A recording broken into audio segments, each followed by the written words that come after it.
오늘 예수님이 십자가에 달린 성금요일입니다. 마가가 그때 일어난 일을 우리에게 기록해 주고 있어요. 자, 그런데 어떤 설명과 해석을 달지 않고 있었던 일을 그대로 그냥 보여주기만 합니다. 마가의 이 기록이 설명하지 않는, 설명을 덧붙이지 않는 이 기록이 예수님이 어떤 분이시고 예수님이 어떤 죽음을 죽으셨는지 가장 선명하게 보여주는 거예요. 때로는 설명하지 않고 보여주는 게 훨씬 더 강력하게 우리에게 그걸 나타내 보여주는 거예요. 첫 번째 33절에 보면 예수님이 십자가에 달리고 돌아가시자 제6시부터 9시까지 어둠이 임했다, 이렇게 이야기를 해요. 우리 시간으로 말하면 오후 12시부터 오후 3시까지 어둠이 임한 거예요. 왜 예수님이 돌아가시는데 온 땅에 어둠이 임하냐? 예수님이 이 땅에 빛으로 오셨기 때문에 그런 거예요. 여러분, 요한복음 12장 8절을 한번 볼까요? 같이 읽겠습니다. 시작. 예수께서 또 말씀하여 이르시되 나는 세상의 빛이니 나를 따르는 자는 어둠에 다니지 아니하고 생명의 빛을 얻으리라. 예수님이 오셔서 어두운 세상에 빛을 비춰주신 거예요. 이 빛은 뭐냐면 그냥 빛이 아니고 고린도후서 4장 4절에 뭐라고 이야기해요? 그리스도 복음의 영광의 광채를 비춰주신 거예요. 그래서 예수님 없이는 우리가 진리를 알 수가 없는 거예요. 예수님 없이는 우리가 하나님을 알 수 없다라는 거예요. 예수님 없이는 우리가 하나님을 만날 수 없다라는 거예요. 그 하나님을 알 수 있는 빛을 우리에게 비춰주신 거예요. 그래서 우리가 세상을 볼 때, 우리가 살아갈 때 뭘 해야 되냐면 예수님 안에서 봐야 되고 예수님을 통해서 봐야 됩니다. 이걸 다시 이야기하면 복음의 빛으로 봐야 되는 거예요. 말씀의 빛으로 봐야 되는 거예요. 이렇게 보지 않으면 깜깜해서 이해할 수가 없는 거예요. 여러분, 베드로가요, 자기 눈으로 보다가 최고의 것이 뭔지 생각하다가 예수님이 십자가 길을 막아버리잖아요. 예수님이 내가 나를 누구를 하느냐? 주는 그리스도십니다. 살아계신 하나님의 아들이십니다. 고백하고 예수님이 십자가 지시겠다 그러니까 베드로 생각에 예수님 죽으시면 안 된다. 예수님에게 가장 좋은 건 죽으시는 게 아니다. 이 생각으로 안 됩니다라고 막았어요. 그런데 예수님께 책망을 듣잖아요. 사탄아, 내 뒤로 물러가라. 가룟 유다는 육신의 눈으로 바라보다가 마귀에게 사로잡혀서 예수님을 팔아버립니다. 여러분, 예수님의 십자가는 뭘 보여주냐면 예수님이 이 땅에 빛으로 오셨다는 걸 보여주는 거예요. 마가가 이걸 지금 보여주려고 하는 거예요. 여러분, 우리의 육신의 눈으로 살아가는, 우리의 육신의 눈으로 보고 판단하고 살아가는 그 결과가 뭐냐면 멸망입니다. 그래서 우리 육신으로 보고 살아가는 건 우리를 멸망으로 인도해 가는 거예요. 이게 잘 이해가 안 되는 것 같은데 이스라엘 백성들이 자기의 생각과 눈으로 광야를 걷지 않잖아요. 뭘 따라갑니까? 구름 기둥과 불 기둥을 따라가요. 하나님이 수많은 장치를 마련해 놨습니다. 광야를 지나갈 수 있는 방법을 구름 기둥과 불 기둥으로 인도를 따라가도록 다 장치를 해놓고요, 모세를 통해서 인도하도록 다 장치를 해놨습니다. 하나님의 말씀을 선명하게 볼 수 있도록 다 장치를 해놨어요. 그럼에도 불구하고 이스라엘 백성들은 뭐 한 거예요? 자기 눈으로 보고 자기 눈으로 판단하고 자기 생각으로 판단하고 자기 감정으로 하다가 다 광야에서 죽어버린 거예요. 두 번째는요, 34절을 보면 예수님이 엘리 엘리 라마 사막다니라고 외칩니다. 해석하면 나의 하나님, 나의 하나님, 어찌하여 나를 버리셨나이까? 라고 말해요. 그러면 예수님은 정말 하나님께 버려진 거냐는 거예요. 하나님은 정말 예수님을 버렸냐라는 거예요. 여러분, 이건 하나님과 예수님과 관계가 깨어졌고 더 이상 상관없다, 이런 이야기가 아닙니다. 여전히 하나님은 예수님과 사랑의 관계가 유지되고 있는 거예요. 그런데 이 십자가에 달릴 때만은 예수님은 사랑하는 아들이 아니라 뭘로 변한 거예요? 속죄 제물로 변한 거예요. 우리를 위한 속죄 제물이 되신 거예요. 예수님은 하나님과 동등한 관계에서 스스로 낮아지셔서 속죄 제물까지 내려가신 거예요. 여러분, 이때 부러지졌던 이 엘리 엘리 라마 사박다니, 이 고통이 얼마나 큰지를 보여줘요. 이 죄의 고통이 얼마나 큰지를 보여주는 거예요. 이걸 절규하는 그 고통이, 이게 뭐냐면 그 고통이, 그 죄로 인해서 죽는 그 고통이 얼마나 큰지를 보여주는 거예요. 하나님은요, 예수님을 우리를 위해서 제물 삼으시기까지 사랑하셨습니다. 우리는 뭘 봐야 되냐면, 예수님 너무 고통스러웠겠구나, 우리도 그 고통을 당해야지, 이게 아니라는 거예요. 왜 그 고통까지 당하셨냐를 봐야 되는 거예요. 여러분, 로마서 8장 31절 32절을 볼까요? 같이 읽겠습니다. 시작. 그런즉 이 일에 대하여 우리가 무슨 말을 하리요? 만일 하나님이 우리를 위하시면 누가 우리를 대적하리요? 자기 아들을 아끼지 아니하시고 우리 모든 사람을 위하여 내주시니가 어찌 그 아들과 함께 모든 것을 우리에게 주시지 아니하겠느냐? 이건 우리를 향한 하나님의 사랑을 표현하는 거예요. 하나님의 사랑이 얼마나 크냐면 하늘에서 이 땅 끝까지 우리를 사랑하시는 그 사랑이라는 거예요. 그래서 이 사랑에서 우리를 끊어낼 수 있는 건 아무도 없다라는 거예요. 여러분, 이 십자가는 뭐냐면 하나님이 우리를 향한 이 사랑이 얼마나 크고 얼마나 강력한지를 보여주시는 거예요. 우리가 예수님 십자가를 보면서 적용해야 될 건 뭐냐면 고통과 아픔에 포커스를 맞추면 안 돼요. 우리도 그만큼 아파야지, 우리도 그만큼 슬퍼해야지, 그게 아니라는 거예요. 얼마나 우리를 사랑하셨는지를 봐야 돼요. 그게 십자가에서 우리에게 주시는 메시지입니다. 그런데 많은 경우 다 뭘로 적용하냐면 우리가 노력해서 뭔가를 해야 되겠다라고 적용을 해요. 예수님 고통당하셨으니까 우리도 아파하고 우리도 눈물 흘리고 우리도 뭔가를 해야 되겠다고 자꾸 적용을 해요. 그러니까 다 종교적으로 가는 거예요. 다 도덕적으로 가는 거예요. 그런데 우리에게 고통과 아픔과 저주를 다 당해보라고, 그 맛을 느껴보라고 예수님이 십자가 지신 게 아니거든요. 우리가 당하는 이 고통과 죄의 이 고통과 저주 속에서 빠져나오는 길을 열어주신 게 십자가입니다. 그 사랑을 우리가 알아라는 거예요. 세 번째 37절을 보면 예수님이 큰 소리를 지르고 숨지시니라 이렇게 됐어요. 예수님이 죽으셨다라는 걸 강조해요. 이 부분이 가장 슬프고 애통한 부분이잖아요. 안 죽으셔야 되는데 왜 죽으시냐? 예수님을 그 당시 사랑했던 사람들은 제발 예수님이 안 죽었으면 좋겠다, 이 마음을 갖고 있잖아요. 그런데 성경은 우리의 죄를 지고 완전히 죽으셨다라는 걸 강조합니다. 형벌을 온전히 받았다라는 걸 강조를 해요.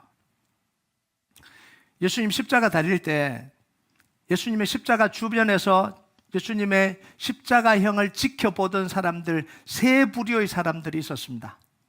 첫 번째는 직접적으로 예수님을 십자가에 매달았던 이 대제사장들과 서기관들. 두 번째 부류는 예수님의 십자가의 형을 집행했던 이 백부장과 군인들. 그리고 세 번째 부류는 예수님을 따랐던 제자들과 사람들. 여러분, 이 세 부류의 사람들이 예수님이 십자가에 달리는 걸 보고 공통적인 관심사가 뭐였겠어요? 다 틀리겠죠. 그런데 공통적인 관심사가 있어요. 그게 뭐냐면 과연 예수님이 십자가에서 내려올 수 있겠냐, 이거예요. 예수님이 진짜 하나님의 아들이라면 기적이 일어날 수도 있겠다라는 생각이 그 세 부류의 사람들의 공통적입니다. 자, 그런데 이유는 달랐죠. 대제사장들과 서기관들은 두려움으로 지켜봤을 겁니다. 살아나면 안 되는데, 내려오면 안 되는데, 이 마음으로 지켜봤겠죠. 두 번째 부류의 이 백부장과 이 군인들은 호기심으로 지켜봤을 겁니다. 진짜 기적이 일어날까? 이런 호기심으로 지켜봤을 거예요. 세 번째 부류의 사람, 이 제자들 그리고 사람들은 예수님이 기적을 행하고 십자가에서 내려오길 간절히 바라고 있었을 거예요. 그런데 갑자기 예수님이 엘리 엘리 라마 사박다니를 외칩니다. 깜짝 놀랐죠, 사람들이. 뭔가 일어날 거라고 생각을 했습니다. 그런데 엘리야가 내려와서 도와줄 수도 있겠다고 생각했을 겁니다. 왜냐하면 예수님이 지금까지 행한 기적을 보면 충분히 그를 코도 남겠다라는 이 기대를 가질 수 있잖아요. 아, 이제 드디어 때가 왔구나. 엘리야가 내려와서 이제 기적적으로 예수님은 이 십자가에서 살아나시겠다. 그런데 그게 예수님의 마지막 외침이었습니다. 그 다음 어떤 일도 일어나지 않았어요. 그냥 숨을 거두었습니다. 모든 게 끝났어요. 하나님은 아브라함이 이삭을 칼로 내리치는 그 순간 아브라함의 손을 막으셨는데 이삭을 살리셨잖아요. 자, 그런데 예수님에게는 그런 반전이 일어나지 않습니다. 큰 소리를 지르고 숨지시니라. 그걸로 끝이었습니다. 마가는 어떤 여지도 남겨두지 않고 숨지셨다라고 마침표 찍어버립니다. 예수님은 숨지셨다. 그러면 예수님이 3년 동안 보여주셨던 이 능력의 모습은 어디 갔냐라는 거죠. 하나님의 아들이라고 했던 그것과 하나님의 아들로서 행했던 그 기적은 다 어디로 갔냐는 거죠. 이렇게 허무하게 끝나면 정말 예수님은 하나님의 아들이 아니었냐라는 거예요. 예수님의 예수님은 죽음으로 모든 게 다 종결되어 버렸냐는. 그럼 이게 실패잖아요. 기대했는데, 살아나길 기대했는데 다 죽어버리면 끝나잖아요. 그런데 마가는 한치의 머뭇거림도 없이 예수님은 죽으셨다라고 선언해 버렸어요. 자, 그런데 마가 이야기는 여기서 끝나지는 않습니다. 중요한 두 가지 이야기를 더 하고 있어요. 첫 번째는 뭐냐면 38절입니다. 38절 한번 볼까요? 같이 읽겠습니다. 시작. 성소의 휘장이 위로부터 아래로 찢어져 둘이 되니라. 이 휘장은 지성소와 성소를 가로막고 있던 휘장입니다. 예루살렘 이 성전에서 대제사장이 1년에 딱 한 번 들어갈 수 있는 곳입니다. 지성소는. 그것도 그냥 들어갈 수 없고 가장 거룩하고 가장 정결하게 예식을 다 치르고 짐승의 피를 잡아서 들어갈 수 있는 곳이 이 지성소입니다. 그런데 이 휘장이 찢어졌다라는 건 뭐냐면 막힌 담이 허물어지고 닫힌 문이 열린 거예요. 더 이상 동물의 제사가 필요 없다라는 거예요. 더 이상 동물의 피 흘림이 필요 없다라는 거예요. 이제 예수님을 통해서 하나님께로 나갈 수 있다는 거예요. 그래서 마가는 정확하게 뭐라고 이야기를 하냐면 예수님의 십자가 사건과 휘장이 찢어진 사건을 정확하게 연결합니다. 예수님의 십자가 피가 우리의 죄를 단번에 씻으셨다라는 걸 보여주는 거예요. 그래서 히브리서 10장 19절에서 20절까지 보면요, 같이 읽겠습니다. 시작. 그러므로 형제들아, 우리가 예수의 피를 힘입어 성소에 들어갈 담력을 얻었나니 그 길은 우리를 위하여 휘장 가운데로 열어놓으신 새로운 살 길이요 휘장은 곧 그의 육체니라.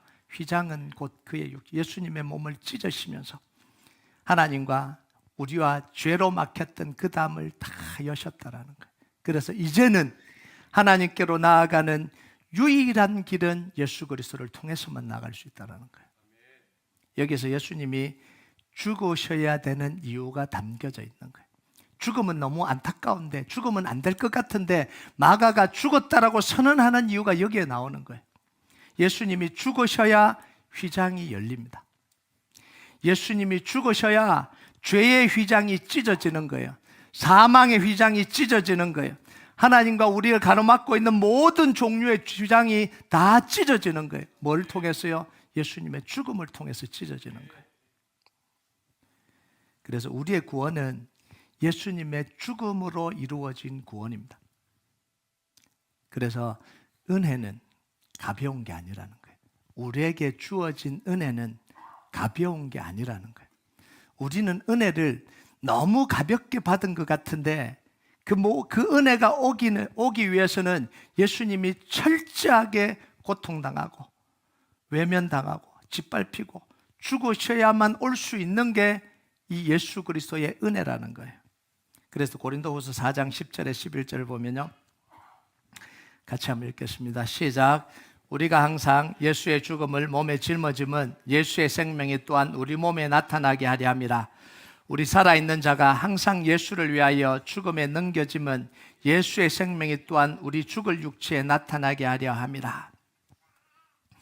항상 예수님의 죽음과 우리에게 오는 은혜가 항상 관계 있다라는 거예요. 십자가에서 예수님이 완전히 죽으셨다라는 건 우리가 죄 가운데 완전히 죽었다라는 걸 의미하는 거예요. 그래서 완전히 죽어야 되는 거예요.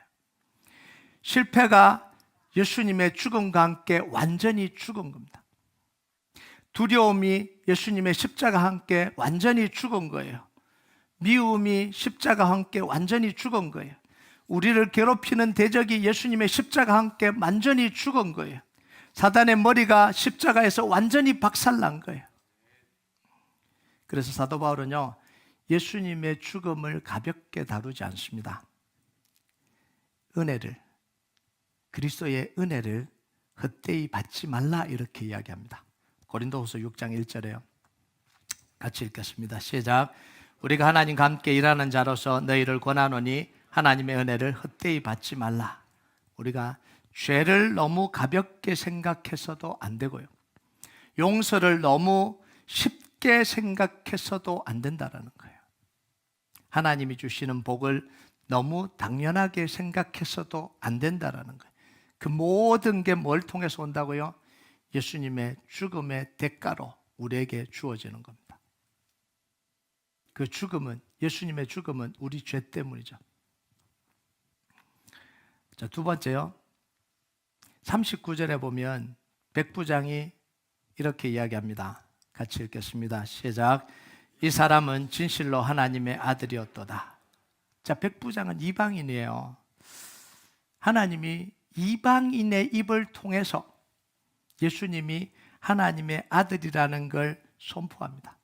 거기에 수많은 사람들이 있는데 왜 이방인인 이 백부장, 이 백부장은 누구냐면 로마 군인으로서 예수님의 사형 집행을 처음부터 끝까지 다 담당했던 사람이 이 백부장입니다. 믿음이 있는 사람도 아니고 그냥 사형 집행관이에요. 사형 집행관이 예수님이 잡히시고 죽으실 때까지 모든 과정을 다 살펴보고 난 뒤에 누가 말하지도 않았는데 스스로 뭐라고 이야기를 해요? 그는 진실로 하나님의 아들이었다. 이렇게 고백을 해요. 왜 이방인을 통해서요? 가장 정확한 고백이기 때문에. 제자들의 고백이라면 예수님의 제자라고 말할 수 있잖아요. 여인들과 마리아의 고백이라면 안타까워서 그렇게 이야기할 수 있잖아요. 그런데 아무 상관없는 이 백부장, 이방인의 입을 통해서 하나님은 선언하신 거예요. 예수 그리스도는 죽었는데, 여러분 죽었는데 하나님의 아들이라고 누가 고백하겠어요? 죽었는데도 불구하고 하나님의 아들이었다 이렇게 고백해요. 이 고백은 앞으로 복음이 이방인에게 흘러가게 하겠다는 하나님의 선언이기도 합니다. 자, 예수님의 십자가는요, 누구를 위해서 이루어진 사건이냐면 우리를 위해서 이루어진 사건입니다. 이 크고 놀라운 사건, 이 대단한 사건이 다 누구를 위해서냐면 나를 위해서, 우리를 위해서요. 내가 그만큼 가치가 있냐? 이 질문에 대한 대답이 뭐냐면 예수님의 십자가입니다. 하나님이 나를 그렇게 사랑하십니까? 라는 질문의 대답이 뭐냐면 예수님의 십자가예요. 나 같은 사람도 사랑하세요? 그 질문에 대한 대답이 예수님의 십자가입니다. 여러분, 아브라함이 하나님께 이삭을 바칠 때 하나님이 이렇게 이야기를 하셨어요. 창세기 22장 12절 같이 읽겠습니다. 시작. 사자가 이르되 그 아이에게 내 손을 대지 말라. 그에게 아무 일도 하지 말라. 내가 내 아들 내 독자까지도 내게 아끼지 아니하였으니 내가 이제야 내가 하나님을 경외하는 줄을 아노라. 하나님이 아브라함에게 뭐라 그러냐면 아브라함이 이삭을 하나님께 드리니까 이제야 내가 나를 경외하는 줄 안다라고 이야기를 하세요.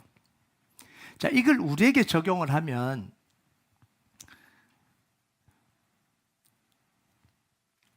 우리가 언제 하나님의 사랑을 아냐는 거예요. 우리가 뭘 통해서 하나님의 사랑을 아냐는 거예요.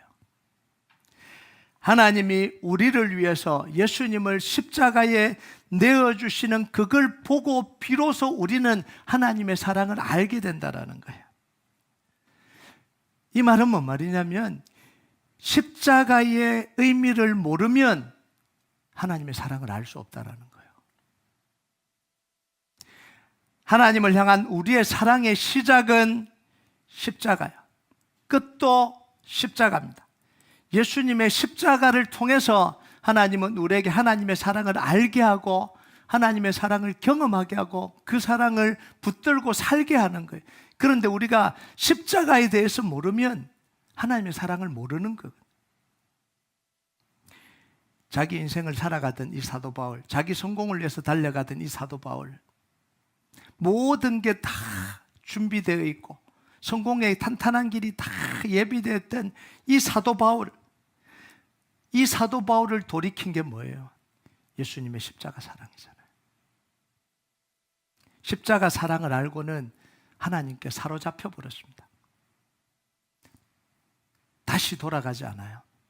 끝까지 자기 죽음을, 자기 목숨을 내어놓는 그 사랑을 해가는 거예요. 베드로, 자기 인생을 하나님 앞에 드리면서 십자가 길을 걸었던 이 베드로 뭘 깨달은 거예요? 예수님의 사랑을 깨달은 거잖아요. 자, 우리가 하나님의 사랑을 느끼는 통로가 뭐냐라는 거예요. 우리가 살아가면서 하나님이 정말 나를 사랑하는구나, 하나님이 정말 나와 함께 하는구나, 이걸 느끼는 통로가 뭐냐는 거예요. 보통은 이것들이에요. 물질적으로 축복해주고 내 문제를 해결해주고 내가 원하는 게 이루어지면 이게 하나님이 나를 사랑하신다라는 걸 받아들이는 사람들이 현대 그리스도인들의 대부분입니다. 그래서 이게 안 되면 계속해서 흔들리잖아요. 하나님 왜 내 인생을 이렇게 하십니까? 왜 하나님 나를 안 사랑해 주십니까? 안 사랑해 주시는 이유는 회사에서 잘렸기 때문이거든. 그렇잖아요. 한 달에 이 비즈니스 매출이 떨어졌기 때문에 안 사랑하는 걸 느끼는 거예요. 우리 사랑의 기준이 뭐냐면 십자가가 아니라는 거예요. 내가 원하는 거, 내가 기뻐하는 거, 내가 즐기는 거, 그게 내 타이밍 안에서 내 계획도 이루어질 때는 하나님이 나를 사랑하시는 게 여기까지, 목에까지 차오르는 거예요. 그러면서 간증하고 고백하고 하나님 나를 너무 사랑하는 것 같다. 왜 그러냐 물었더니 집을 샀는데 너무 좋은 집을 주셨다는 거예요. 이게 지금 우리의 모습이에요. 근데 사도 바울은 그걸 다 버려버렸잖아요. 그렇게 달려가기를 멈춘 이유가 뭐냐면 예수님의 십자가 사랑을 알고 나니까 그게 만족이 아니라는 거예요. 그게 내 인생을, 평생을 걸 문제는 아니더라는 거예요. 여기서 우리가 좀 이제 생각을 해야 되는데요. 그러면 다 필요 없냐? 돈이 안 기쁘냐? 돈 너무 기쁘죠. 돈 주면 좋잖아요. 승진하면 좋잖아요. 매출이 늘어나면 좋잖아요. 하나님의 사랑을 느끼는 게 당연한 겁니다. 그런데 그걸로는 우리 인생을 살아갈 수 없더라는 거예요. 그걸로는 흔들리지 않을 수 없더라는 거예요. 늘 흔들리잖아요. 그러니까 우리가 붙들어야 될 하나님의 사랑은 그게 아니라는 거죠. 예수님이 십자가를 통해서 우리에게 부어주신 그 사랑이라는 거예요. 진짜 사랑은 십자가 사랑을 깨달을 때, 십자가 사랑을 깨닫고 우리가 죄인임을 고백하고 하나님께 나아갈 수 있는 이 기쁨을 아는 게 진짜 사랑을 느끼는 거예요. 예수님만이 우리의 그리스도가 된다라는 걸 고백할 수 있는 게, 이게 고백될 때 이게 하나님의 사랑이 느껴지는 거예요. 예수 그리스도를 통해서 내 죄가 용서됨을 경험할 때, 이때 하나님의 사랑을 경험하잖아요. 예수 그리스도 이름으로 사탄의 권세가 꺾이는 걸 경험할 때 이 하나님의 사랑이 느껴지잖아요. 예수 그리스도 이름으로 기도하면서 그 문제가 예수 그리스도 이름 앞에 굴복당하는 걸 볼 때, 그때 하나님의 사랑이 느껴지는 거예요. 예수님의 이름으로 약속의 말씀을 붙들고 기도하면서 하나님이 역사하시는 걸 경험할 때, 그때 하나님의 사랑이 느껴지는 거죠. 차원이 다른 사랑이잖아요. 여러분, 하나님을 향한 우리의 진짜 사랑, 뭔가를 해야 되겠다, 사랑받은 내가 뭔가를 해야 되겠다 할 때 뭔가 대단한 일을 하기를 원치 않으십니다. 우리가 하나님의 대단한 일을 해야죠. 이걸 하나님 원치 않았어요. 십자가 사랑을 깨달은 사람, 하나님의 사랑을 깨달은 사람이 해야 될 하나님의 일이 뭐냐면 요한복음 6장 28절에 29절이에요. 같이 읽겠습니다. 시작. 그들이 묻되 우리가 어떻게 하여야 하나님 일을 하오리까? 예수께서 대답하여 이르시되 하나님께서 보내신 이를 믿는 것이 하나님의 일이라. 사람들과 제자들이 그럼 우리가 도대체 무슨 일을 해야 하나님께 영광을 돌립니까? 어떻게 하나님 나라를 위해서 살아갑니까? 사랑받고 난 뒤에, 은혜 받고 난 뒤에 우리가 그렇게 생각하잖아요. 어떻게 이 사랑을 보답하고 어떻게 이 사랑을 갚고 살아야 되냐, 어떻게 하나님의 일을 하면서 살아야 될까? 그런데 하나님 뭐라고 이야기를 해요? 예수님 뭐라고 그래요? 하나님이 보내신 그리스도를 믿는 거라는 거예요. 여러분, 우리가 예수가 그리스도됨을 믿고 죄를 이기고, 예수가 그리스도임을 믿고 살아가는 건 그냥 예수가 그리스도임을 믿는다고 그러고 살아간다라는 이야기가 아니에요. 그냥 그렇게 믿고 살면 천국 가겠다, 그러면 그 다음은 내 마음대로 살겠다, 이런 이야기가 아니에요. 예수가 그리스도됨을 믿는다라는 건 뭐냐면 그 예수가 그리스도됨을 통해서 내 죄를 이기고 사는 거라는 거예요. 예수가 그리스도됨을 믿고 사단의 이 유혹과 사단의 이 방해를 이기고 살아가는 거예요. 영적 전쟁을 하며 살아간다라는 거예요. 예수가 그리스도임을 믿고 염려와 문제와 걱정이 찾아와도 하나님의 약속의 말씀을 붙들고 기도하면서 이겨간다라는 이야기입니다. 그게 하나님의 일입니다. 이 과정에서 사탄의 권세가 무너지는 거예요. 이 과정에서 하나님의 나라가 개인과 가정 속에 임하는 걸 경험하는 거예요. 예수 그리스도를 믿고 사는 게 아무 일도 안 일어나는구나, 이게 아니라는 거죠. 죄를 이기고 사단의 권세를 이기고 영적 전쟁을 하고 문제와 염려와 걱정을 기도와 말씀으로 이겨가면 어떤 역사가 일어난다고요? 하나님의 역사가 일어나는 거예요.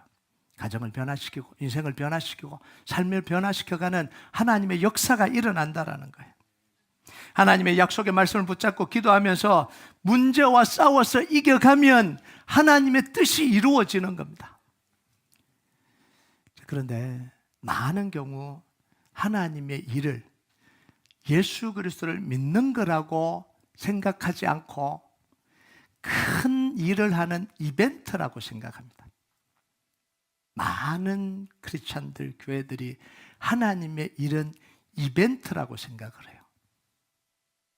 그래서 오늘날도 많이 모으고 크기를 키우고 뭔가 보여주고 그게 하나님의 일이라고 생각합니다. 그런데 예수님은 그 이야기 안 하시잖아요. 예수님은 하나님의 일은 뭐냐면 하나님이 보내신 자 예수가 그리스도됨을 믿고 살아가는 거다, 이렇게 이야기를 해요. 여러분, 오순절날 성령의 역사가 일어납니다. 성령의 역사의 결과로 뭐냐면 방언이 일어나죠. 방언이 터집니다. 그런데 오늘날 적용을 어떻게 하냐면 이렇게 합니다. 방언을 받기 위해서 열심히 기도하죠. 이렇게 가버린다고요. 하나님의 일을 생각할 때 오순절날 성령이 일어나고 방언이 터졌던 것처럼 그걸 목표로 삼아서 막 우리가 그 방언이 일어나도록 우리가 하자는 거예요. 그런데 오순절날 성령의 역사의 핵심은 그게 아닙니다. 핵심은 예수님이 하신 말씀을, 약속의 말씀을 믿고 오로지 기도하기를 힘썼다, 요거예요. 여기까지입니다. 나머지는 누가 일으킨 거예요? 하나님이 일으키신 역사예요. 그런데 우리는 결과를 가지고 이벤트를 만들어버려요. 오늘날 교회들이. 미스바 광장에서 사무엘이 이스라엘 백성들을 다 모아놓고 기도했습니다. 그러니까 하나님의 역사가 일어났잖아요. 에베네셀의 역사가 일어났잖아요. 그 에베네셀의 역사를, 결과를 가지고 이벤트를 만들어버립니다. 광장에 많이 모여자. 더 많이 모이자. 더 많이 모여서 기도하자. 많이 모인 것 자체를 성령의 역사라고 생각하는 거예요. 말이 안 되는 이야기죠. 요셉을 생각할 때 총리가 되는 이벤트를 생각합니다. 아니, 요셉의 인생에는 총리가 되는 이벤트를 만든 게 아니잖아요. 여호와께서 요셉과 함께 하셔서 어디로 가든지 형통하게 하셨더라. 하루하루 매일매일 하나님을 믿고 약속을 믿고 살아간 그 요셉이 하나님의 일을 한 거지, 총리가 돼서 하나님의 일을 한 게 아니잖아요. 수없이 많습니다. 성경에는. 우리가 성경을 어떻게 바라봐야 되냐?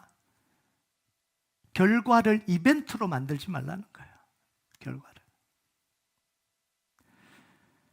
여러분, 예수가 그리스도됨을 믿고 모든 문제를 예수님의 이름으로 기도하고, 우리의 가정의 문제가 예수 그리스도 이름 앞에 굴복된다는 걸 믿고 기도하는 사람들, 염려와 걱정과 어려움들이 예수 그리스도 이름 앞에 굴복된다고 믿고 기도하는 사람들, 이 사람들이 일어나는 것이 하나님의 일입니다.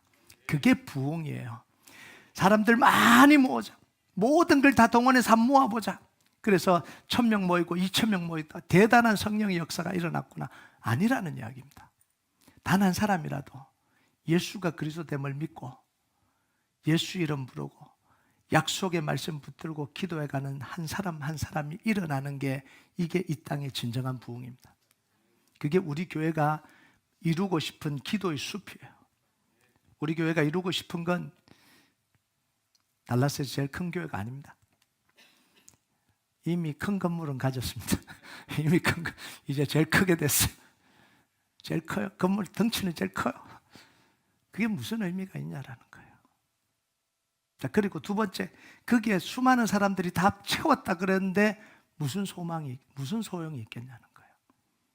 그 모인 사람들이 이벤트를 위해서, 뭔가를 위해서, 목적을 위해서 살아가는 사람들이라면 무슨 의미가 있겠냐는 거예요. 그런데 그곳에 모인 사람들이 정말 예수가 그리스도됨을 믿고 하나님의 약속의 말씀을 붙들고 죄를 이기는 싸움을 해가고 영적 전쟁을 하고 하나님의 약속이 이루어지기를 기다리고 기도하면서 문제와 사건을 이겨가는 사람들이라면 세상이 감당할 수 없는 사람입니다. 여러분, 이 달라스에 그런 기도의 숲이 이루어지길 주님의 이름으로 축복합니다. 우리 교회를 통해서 이 강력한 역사가 일어나길 주님의 이름으로 축복합니다. 우리 같이 찬양하도록 하겠습니다. 이 찬양 하나님 앞에 좀 올려드립시다. 6월절 어린 양의 피로 나의 삶의 문이 열렸네. 저 어둠의 권세는 힘이 없네. 주 보혈의 능력으로 원수가 날 정죄할 때도 난 의롭게 설 수 있네. 난 더 이상 정죄함 없네. 나 주 보혈 아래 있네. 우리가 이 고백 하나님 앞에 올려드리겠습니다. 6월절 어린 양의 피로, 6월절 어린 양의 피로 나의 삶의 문이 열렸네. 저 어둠의 권세는 힘이 없네. 어둠의 권세는 힘이 없네. 주 보혈의 능력으로 원수가 날 정죄할 때도 난 의롭게 설 수 있네. 난 더 이상 정죄함 없네. 나 주 보혈 아래 있네. 난 주 보혈 아래 있네. 주 보혈 아래 있네. 그 피로 내 죄 사했네. 하나님의 긍휼, 하나님의 긍휼 날 거룩해 하시었네. 난 주 보혈 아래 있네. 주 보혈 아래 있네. 난 원수의 어떠한 공격에도 더 이상 넘어지지 않네. 나 주 보혈 아래 있네. 다시 한번 고백합니다. 6월절 어린 양의 피로 나의 삶의 문이 열렸네. 저 어둠의 권세는 힘이 없네. 주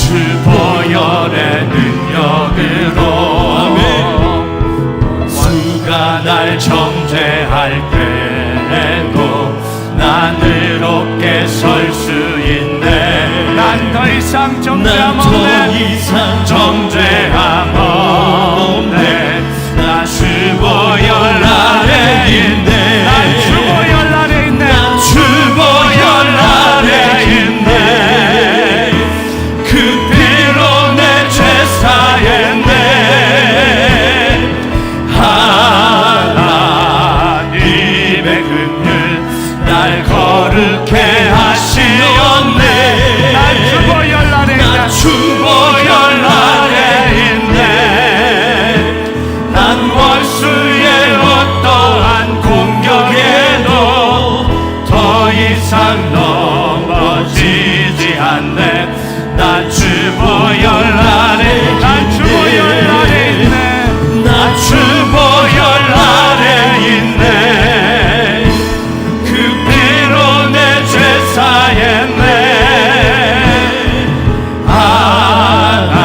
하나님의 긍휼 날 거룩해 하시었네. 난 주보열 아래 있네. 주보열 아래 있네. 난 원수의 어떠한 공격에도 더 이상 넘어지지 않네.